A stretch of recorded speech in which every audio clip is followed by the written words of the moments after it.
and welcome to the second episode of our show brought to you by Child Rights Alliance. Today, we will be discussing how parents' partnership with teachers or the school for the development of their children. The first question is, how can parents partner with teachers or the school for the development of their children? And I will be starting from my right. Please tell us your name and answer the question. My name is Carl Guilford, and my views on this question is that teachers and parents should communicate because children see teachers and parents as their role models.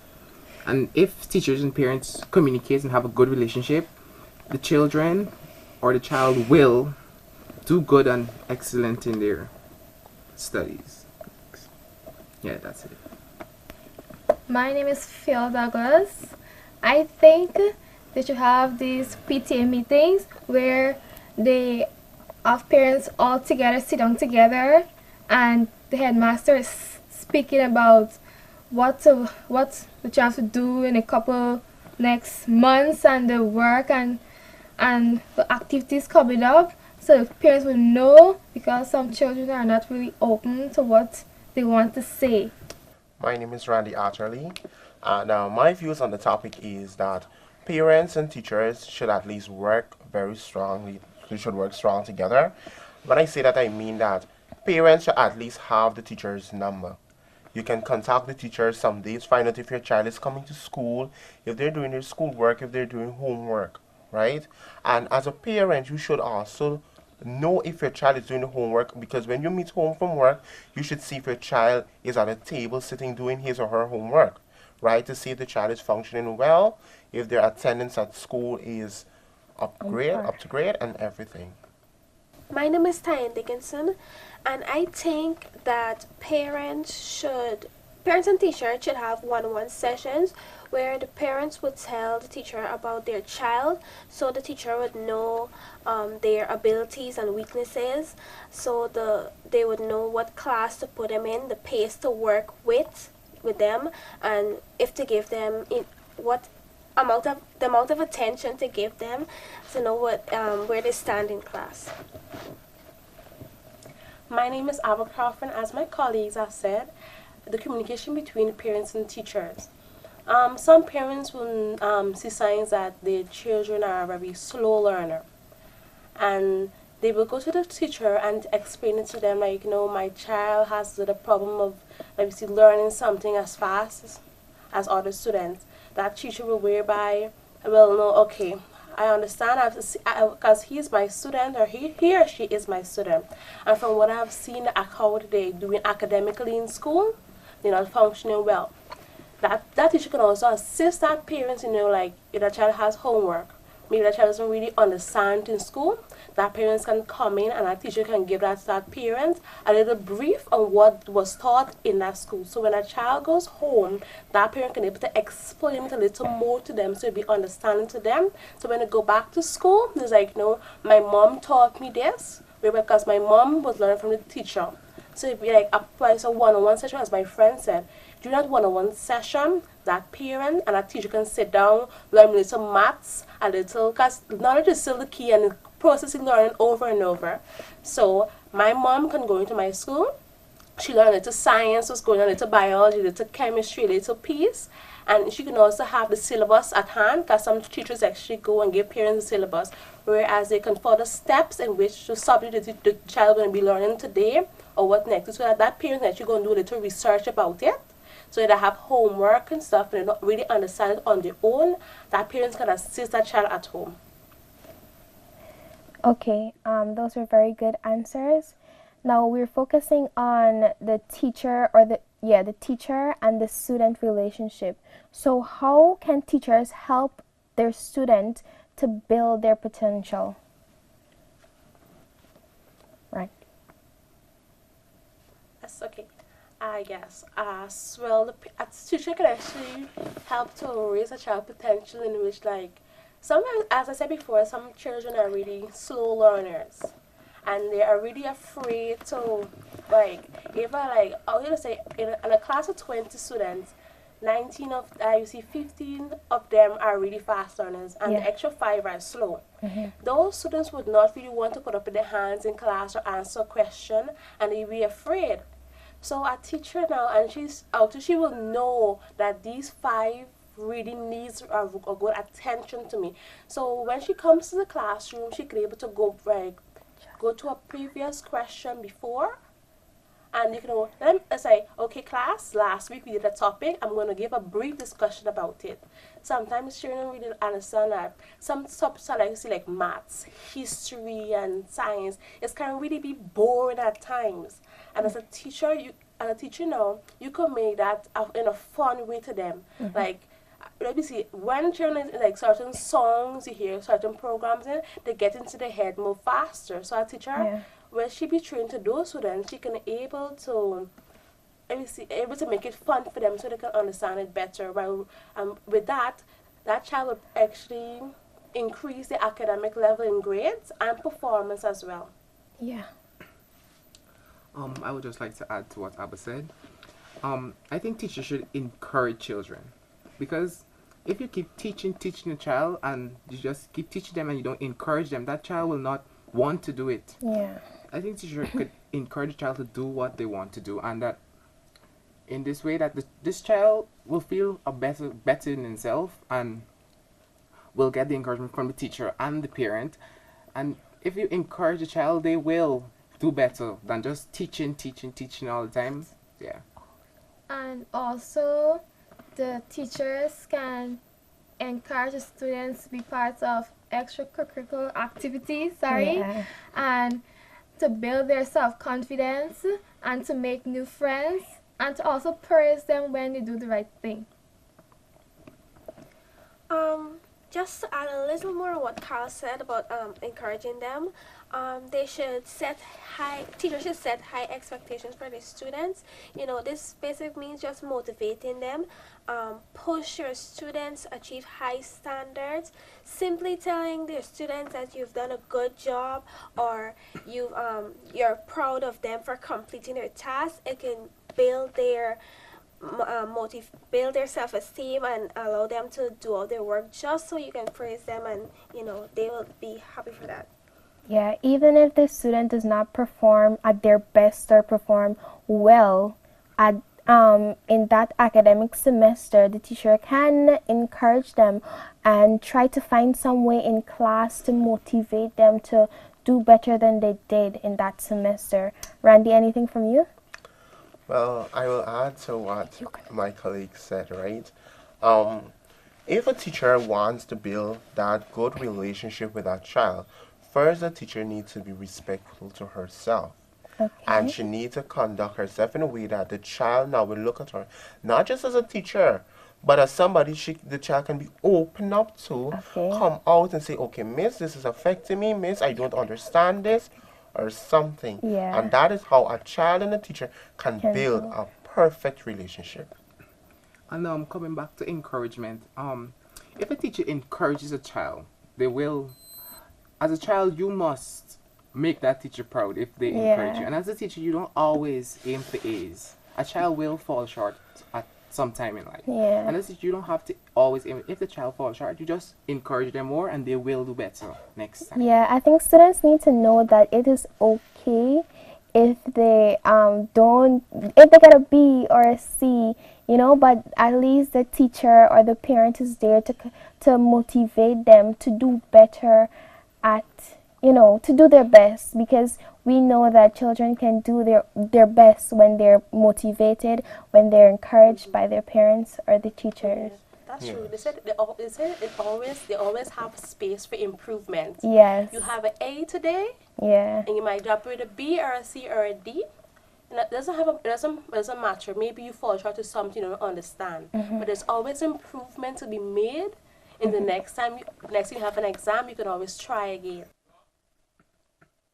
Moving on. So the next question is, what do you think is affecting children that can hinder their development?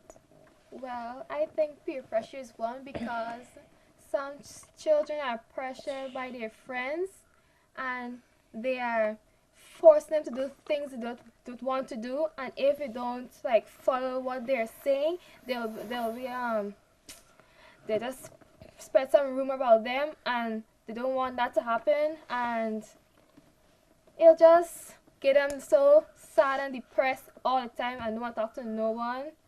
Yeah, that's it. So adding to what Fiona said, peer pressure is very prevalent among Guyanese society right now in schools, and most peer pressure like lead to drugs and sex and yeah, basically. And peer pressure is not just negative; it's also positive.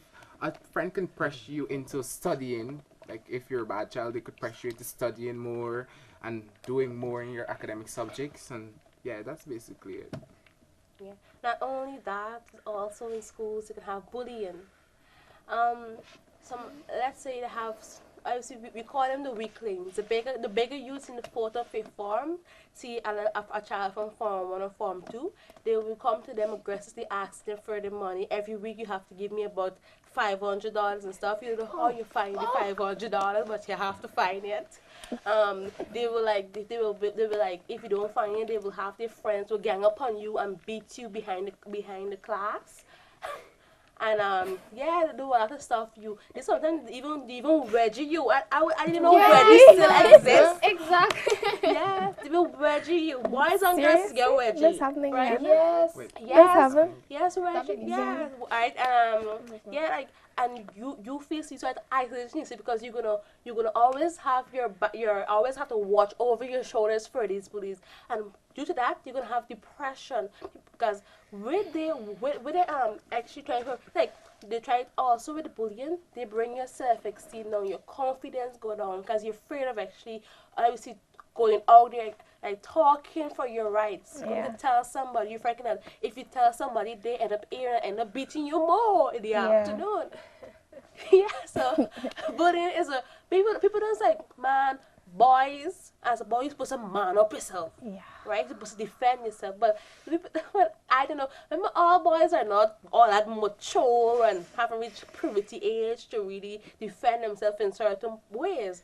But to me bullying should stop because as a bully, it won't carry you anyway because I think a person become a bully whereby maybe somebody before them has bullied them and took advantage of them. They're going to want to try to the next person because they want to feel that dominant role that person has felt. They want to feel that aggressive dominant role upon somebody to want to control somebody.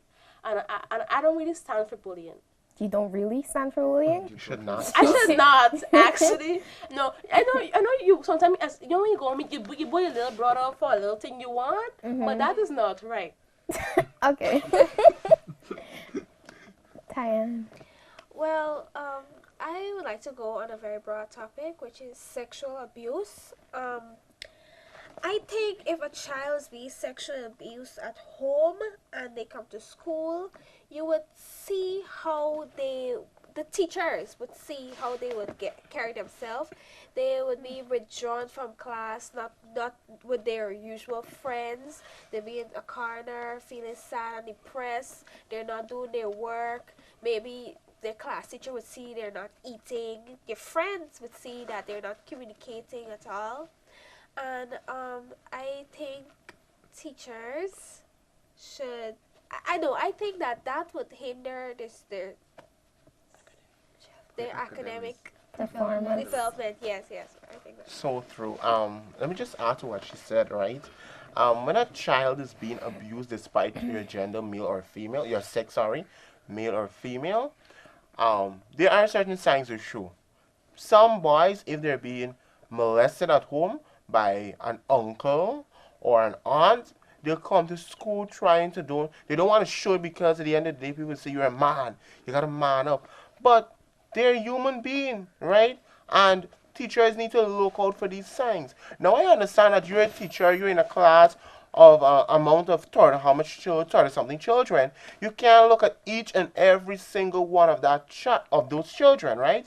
But what you can do is like sometimes you can, as you teach, you walk around in your class, you see who's focusing, you see who's lost, and those are lost at the end of the lesson. You call them aside, you say privately, one on one, you sit and you talk with these children, find out what is affecting them, if they're being bullied at home, if they're being abused at home, in what way, and that child now, some children are going to speak out, and then there's some that are going to say, oh, everything is okay. That is why they had a program on the Child Link. Name of the program was Gender-Based Violence, and that program was training YAMs, young teenagers, to become YAM, to like help their fellow peers if they're being affected, because children speak out.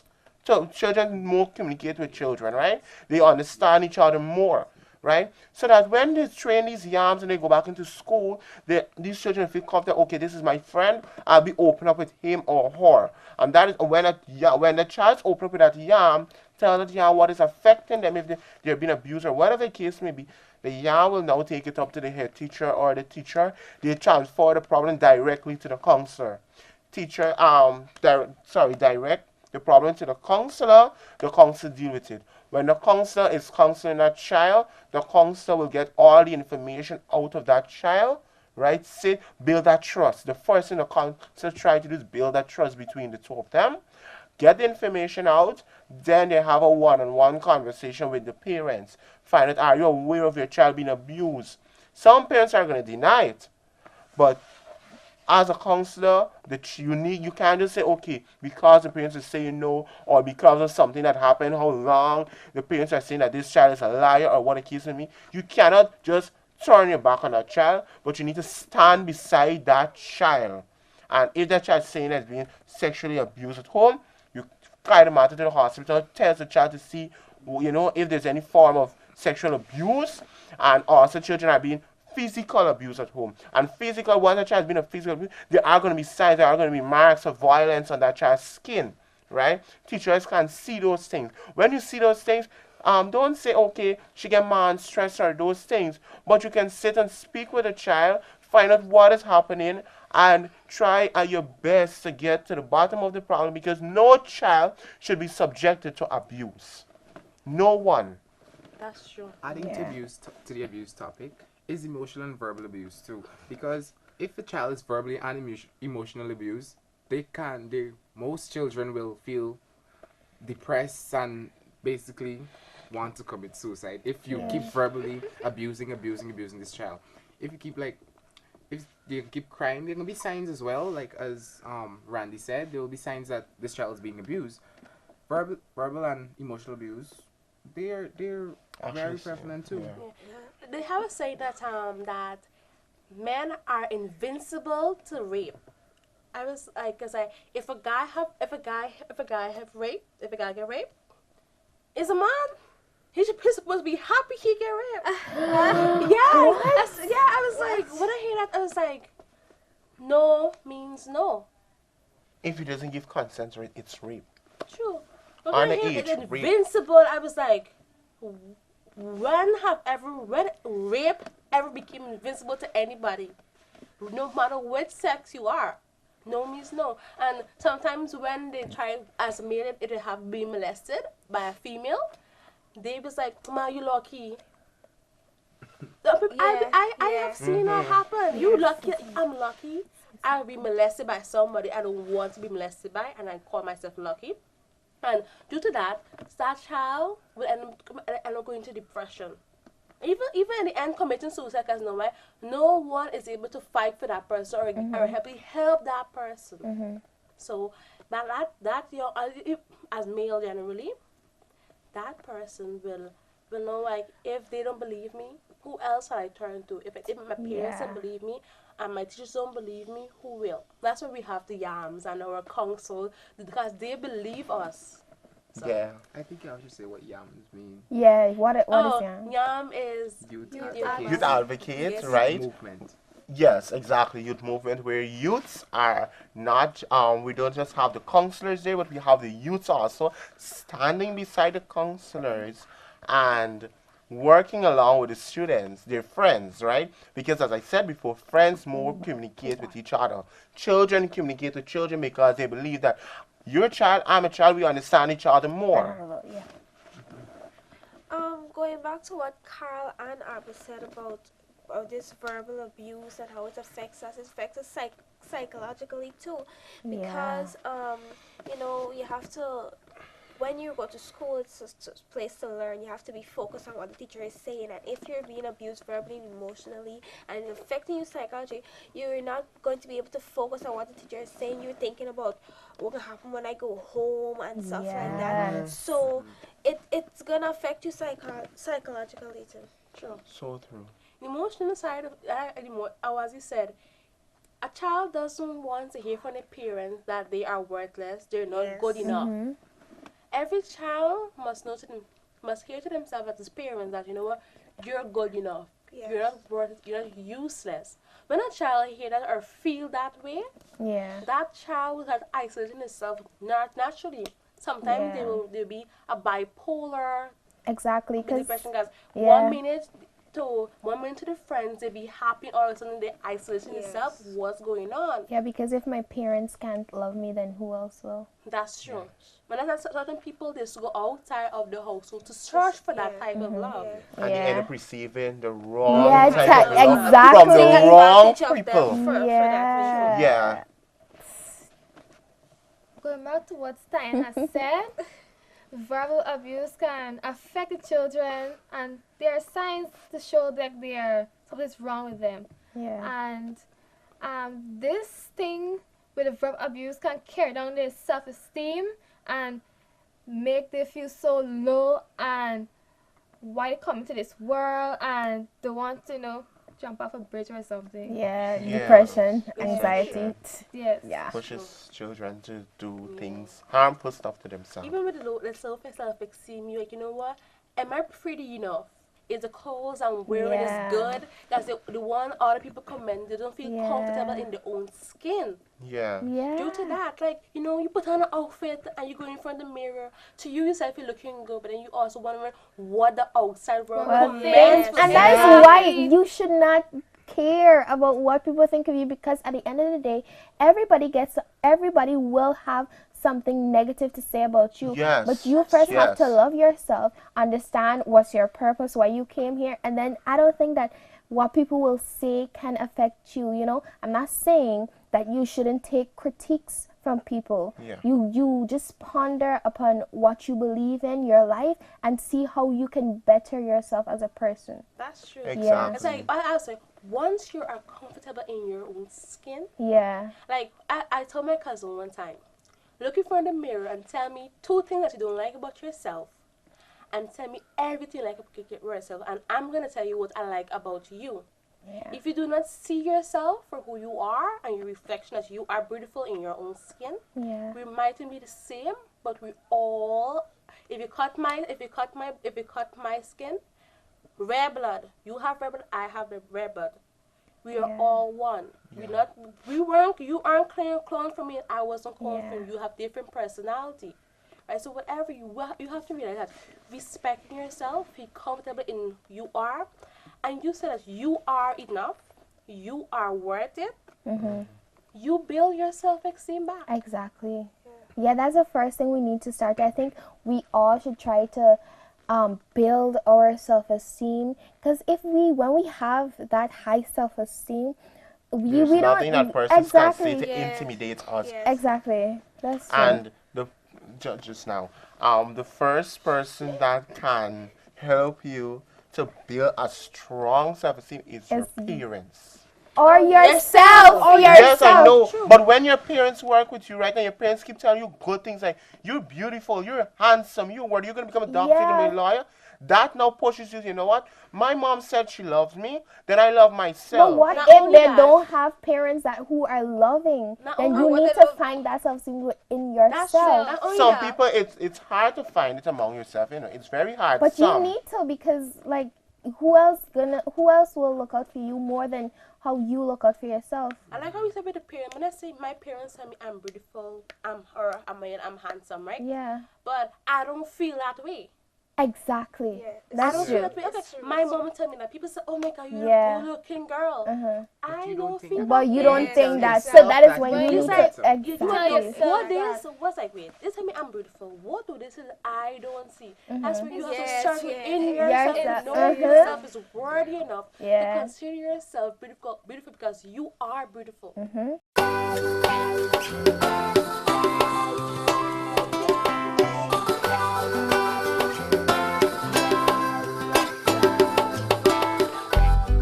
Yes, I have rights. Yes. Yes, I do have rights.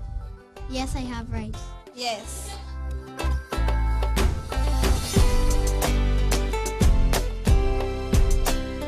Yes, I have rights. Yes, I have rights because I have to go to school, take my education, and be a good student and make up in life. Yes, I do have rights. I have rights. Yes. Yes, I do. Yes, I have rights. Yes, I have rights. To have a good education and to love my parents. To be protected, love, and care. Protection, shelter, and good education.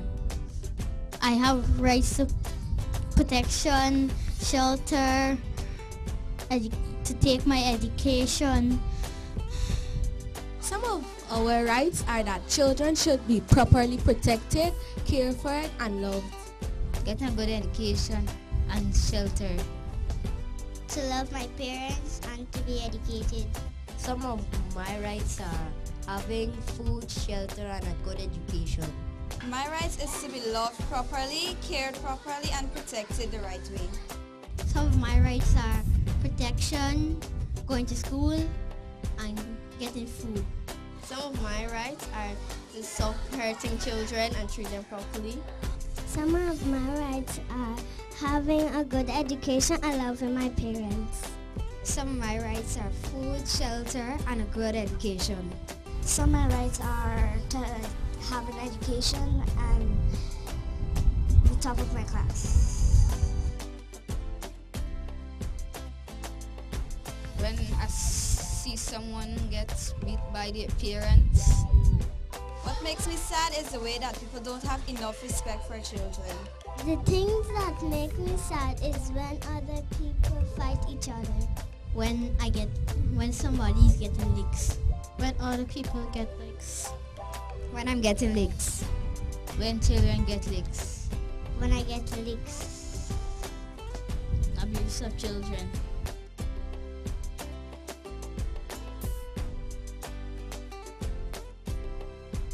What makes me sad that people don't see how these children are being hurt. All the killing that is happening in our country. I am sad when bad stuff happens to others.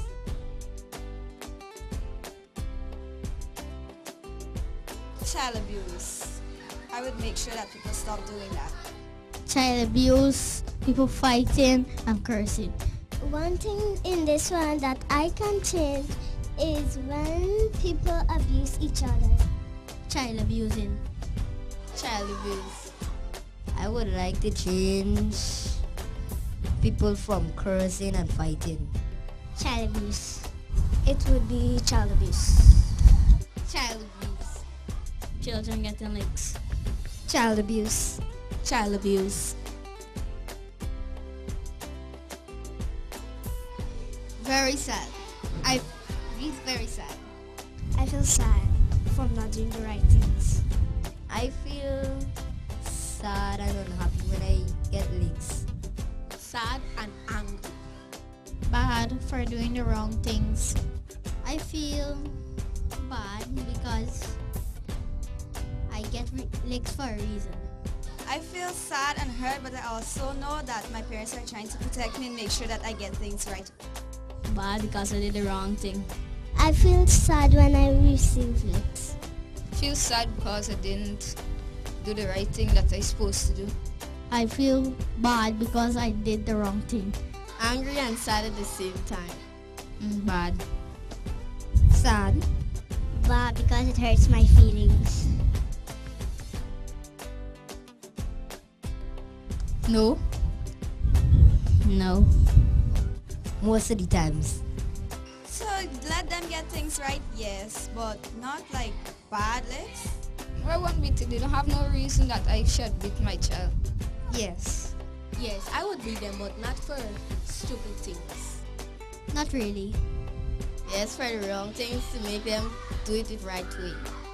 Not really. Not really. Yes, but not all the times. Yes. Most of the times.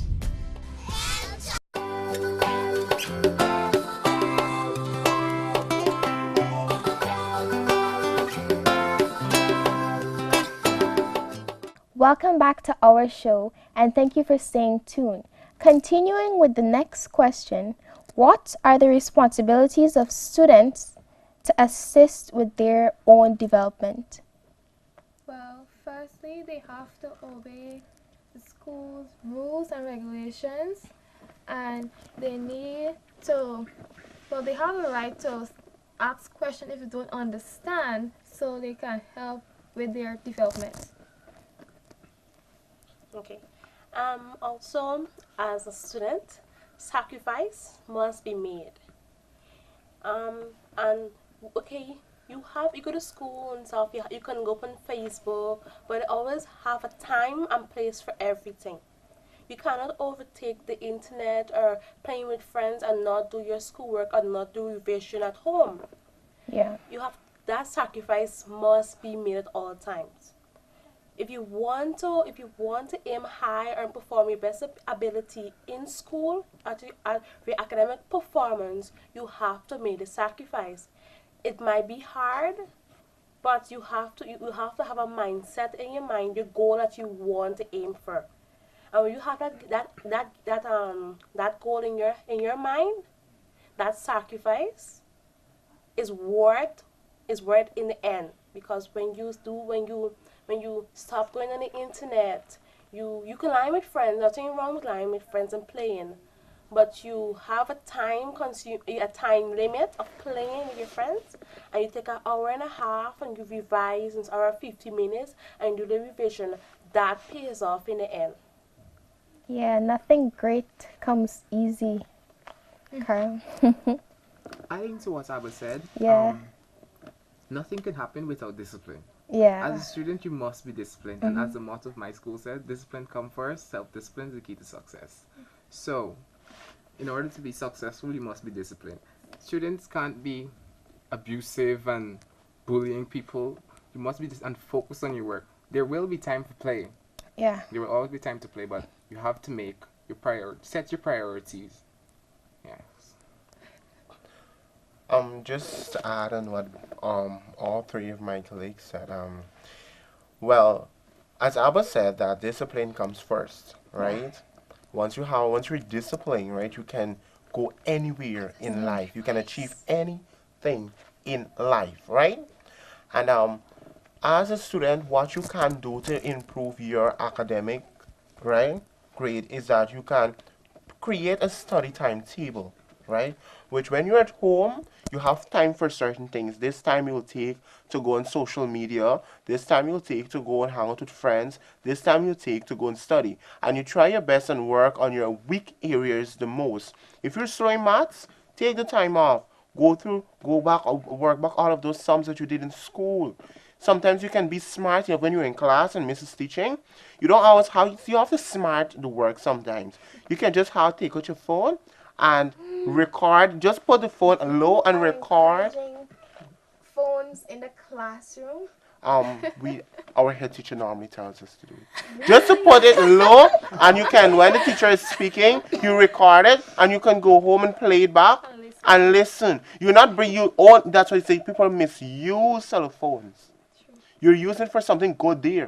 By recording what Mrs. saying, when you go home, you can play it back. But I don't think you can use the phones in class. No, I did it one time. I was like, who you texting? I was like, miss, I'm recording your voice. That's why you need to be smart. You need to take out the phone and right on your lap. I think you could ask the teacher to permission record it. first before you take out your phone. I think you should ask the teacher. Well, I think that being punctual is a very important part that the students must play because when you're not punctual, you're late to class, you miss out on work that the teacher already teach and sometimes taught and sometimes they're not able to go back over it with you, and when you go to your friends for help you don't understand from them, and this can lead to you not passing your exams. So I think you should be always be punctual as a student so you be able to get your work done and you can pass your exams.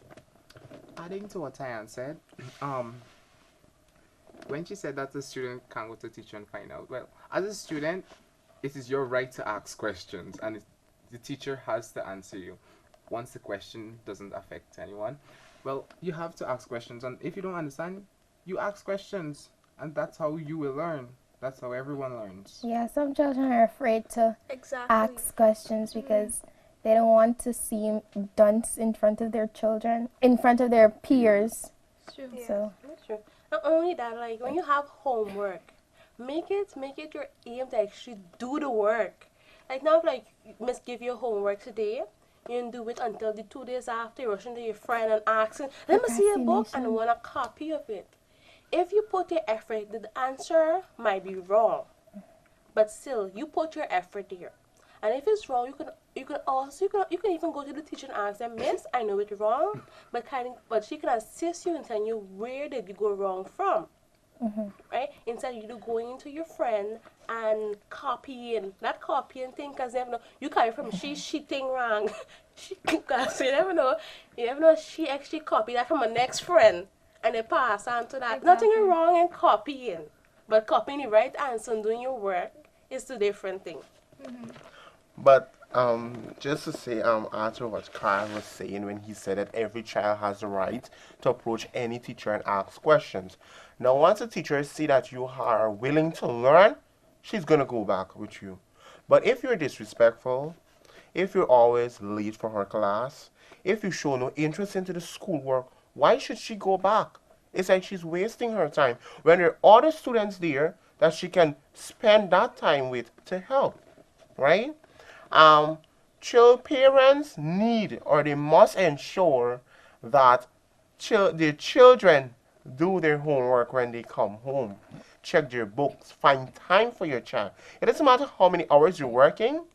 Come home, check your child book. If when you come home your child is sleeping, go into their bag, take out their books, run through it, see if they have all their work or if they conclude all their work, if they don't have unfinished work and these things. Make sure that your child do their homework. Do it right too. And don't wait until the next day to go to school and then they're hustling a copy from a friend.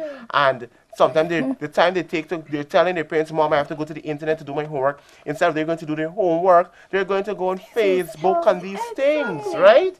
So parents should at least Monitor their children. exactly monitor your child. Look at what your child is using up their time for. If they're using their extra time or things that doesn't make sense, don't take away that extra time. When you said that parents will go into the child bag, you know this children like their privacies. We teenagers like you like your privacy too. Exactly. Yes, We all like we all like our privacy, but at the end of the day, parents need to run their children back to see what is in there. See if the children don't have any weapons in their bag. No one children put it back because of parents. And in an article with the Rights of the Child Convention, it states that a child has the right to privacy. Exactly.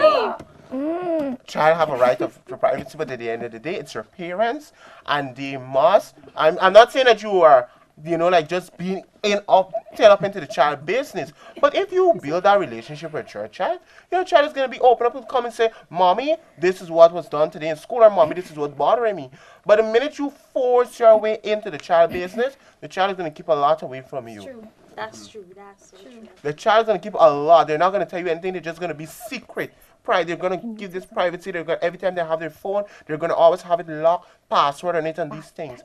But you see, when you give your child that kind of space and you allow your child to make their mistakes and learn from them, you and your child can have that good relationship that child's gonna even take off and lock out their phone. You can actually go pick it up and say, "Oh, let me get a call." Nothing is wrong with that.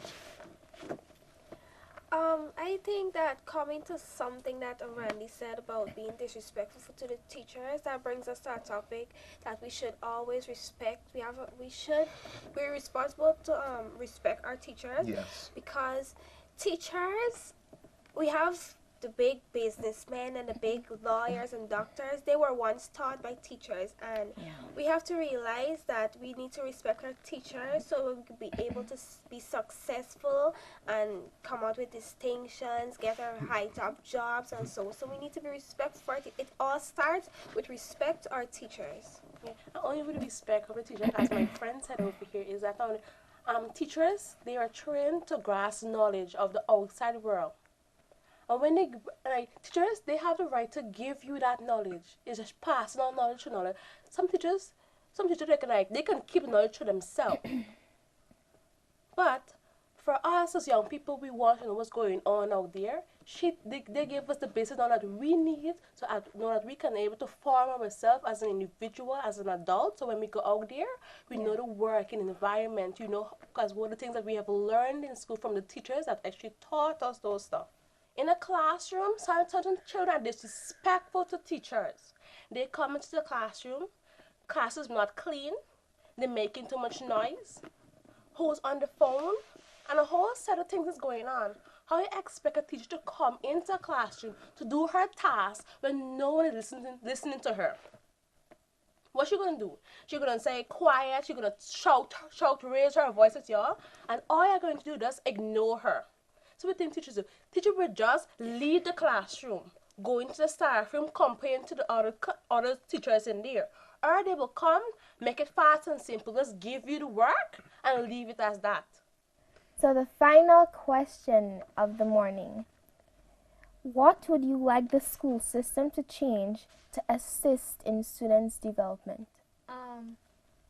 I think they need adequate and updated textbooks, because when some schools, they don't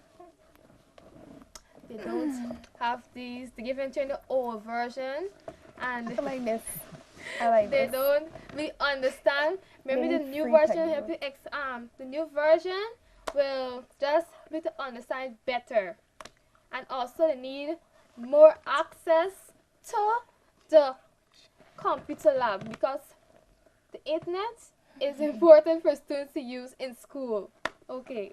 Amen. Another point, I think 1 more hour should be added to the school system. I agree on Oh, that. what? I agree on No. that. Hell I no. agree No. on that. Because, alright, y'all 1 listen, more just hour. Let him justify his Okay, answer. continue. I think since schools start from 9 to 3, I think it should be from 9 to 4. Yes! Because as a Yes! science student, I only get 3 periods for each of my science subject in 1 week. And that's not enough time to finish the syllabus. So I think the 1 hour can allocate for the extra time for Exactly. What? Because I object to this. no, just Okay. before you object, let me just say something. No, that's not shame. Wait. When a child is in, to me, they should start it first with the fifth farmers. Okay. Then, as it go along, we go to the fourth farmers, and then we might group. It doesn't necessarily need with the fourth farm, because as a parent, you're now sending your child to secondary school. You wouldn't want your child to spend all so long hours in school. You'd want your child to return by 3:30. So let's start first with the fifth farmers, because they're already heading to CXC. The fifth and the fourth. Start Exactly. the syllabus Exactly. Because when you give that child from 9 to 3 and the teacher doesn't get to finish the syllabus, they send you into CXC and some questions come on the paper and you don't even know. You didn't do it because what? The teacher did not get to finish the syllabus. So I think for the fourth and fifth one, we should have 1 more hour to their period, to their school hours, right? And we should have more upgraded textbooks in school. Free. For free. For free. Exactly. Free textbooks. Free. Just Ask like one back. making a statement on the free textbooks. And we do have free textbooks. But children destroy the textbooks. That's why Yeah. teachers do not want to get trained, because I'll destroy it all the place, and they say I'm not giving it to any more We sell the textbooks. textbook and all too. Yeah, It's true. and don't return And it. children must be given the children must be able to use the IT room sometimes, you It's know? true. When you go to the My IT room, you sin. can only have access to computer when you have IT. It's No, that's true. wrong. They don't want Yeah, you to it's use true. the internet. You know, and the government is providing free Wi-Fi, you know, But to go and do your no. little research, But you know. no. They don't want to give you the password It's and those true. things. Right, but then again, some children are using the password for the wrong thing. They're using the password, they're going on the internet, and some of them are watching pornography. That's right. That's why I need Right? to block up the site. See the one use that To site. To me, You should block it. To me, they should have those pornography sites. They should have password. As soon as they go into it, password. Or an account. You must have an account. But some of these children, they are creating accounts I was now. finding some site. What They're always concerning finding some way to porn. maneuver and Let to me go tell you, around. Honestly, people Okay. answer like, Listen, you, I have do you no know that you comment. need an account to go and watch pornography from the internet? You go in your Chrome, you just type in those 2 words, it pops up, just like that. That's true. Sometimes you don't need a concert. No, you don't need an account, honestly. Oh. Sometimes it just usually pop up by Let's itself. say I put in like selection or something. I put SC, I see in Oh, sex yes. and You know everything that, just pop up just yeah. like that. I'm Yeah. like, You know what she's talking about? Yeah. Yeah. you understand? Yeah. Me no. I think that when students are using the internet, teachers should monitor what they're doing. There's Yes. Yeah. Some children are very smart. They just go, you go in pornography site, then they go in history and delete everything. What they just Of course. Exactly. Smart. Exactly. That is why, and that is why now when a teacher should be in the IT room, sitting at the back, watching and what children are doing, you know. And and if you're using this system and then you just use something, you're not to delete anything on the system. You're not to store anything in the system. Whatever information you get there, you write it down, you put it on your flash, and you go. You are not to store anything or to delete anything off the system.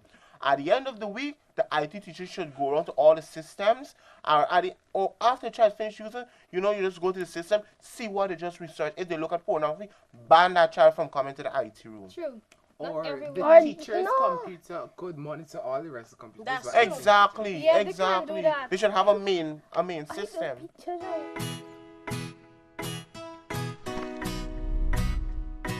I was 8 years old and my brother John was 6 years old. We lived with our mommy and daddy. My daddy was a mechanic and my mother was a domestic helper.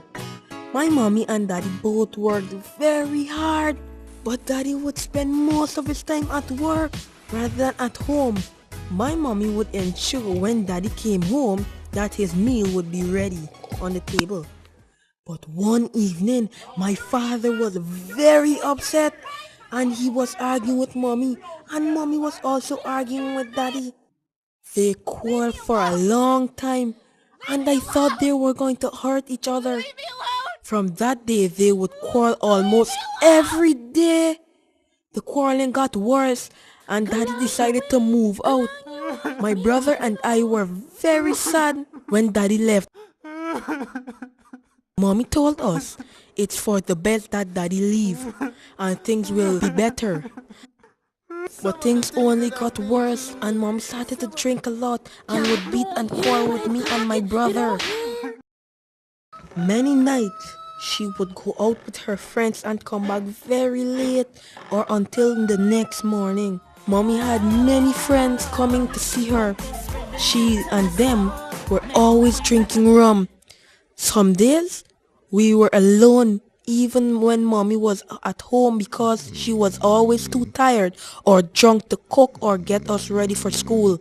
When my brother and I were hungry, we were left to make our own meals.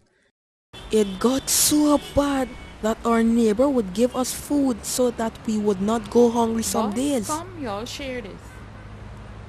Mommy drinking became worse that she lost her job. Life became harder for us. We hardly had money. Our father never came to visit us or send money for us. My brother and I were missing school, and the days that we went to school, we would have to walk a long distance to and from school. One week we didn't have any money. The only thing we took to school was a bottle of water. But luckily for me, my friends decided to share with me whatever they brought for lunch. My teacher noticed that I wasn't bringing anything to eat. My absence from school my dirty uniform, and that my grades dropped in class. She wanted to speak with my mother, but whenever I told her, she would say she would come to visit my school, but she never did. One morning, our teacher announced that we would be having a very special visitor. She introduced the class to a woman who was from the Child Rights Alliance, a child care counselor. Good morning. The woman told us about the various types of abuse, what we should do if we feel that we were being abused, and our rights as children. I learned a lot from the counselor that I knew that I'm being abused but too ashamed to tell anyone about my mommy. I thought maybe I should tell my mommy what the counselor said and maybe she might change. I was happy to get home that afternoon to see my mommy that day. When I reached at home, I was eager and nervous as well to tell mommy what I have learned at school from the Child Rights Alliance child care counselor. But mommy wasn't in the living room, so I raced to her bedroom where my mommy would usually still be in bed. But I wasn't ready to see what I saw that afternoon. My mommy was lying on the floor, not moving. I tried waking mommy up, but she wasn't waking up. I ran across the street to my neighbor, Miss Ross. My neighbor tried waking mommy up, but mommy was not waking up. Miss Ross called 911. The ambulance came very quickly and they took my mother to the hospital. When mommy left, Miss Ross called a taxi which took us to the hospital. At the hospital, we waited a few hours before the doctor came and told us that my mother will be alright.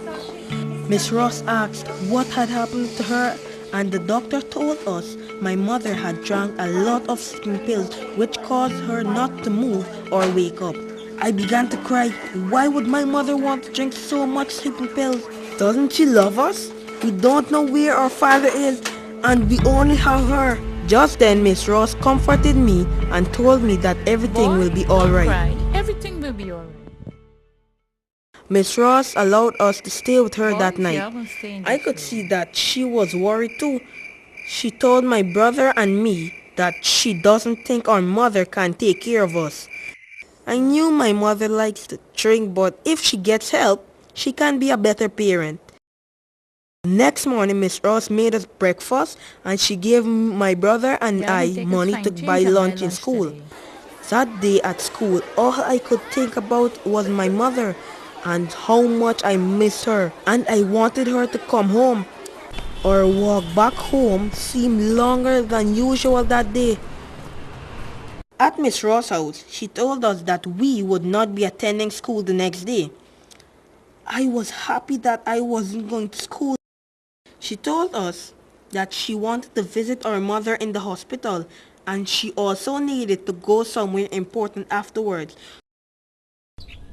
When Miss Ross left home that morning, my brother and I played in the yard. But when Miss Ross came home, she returned with someone, and what happened that day would change me and my brother's life forever.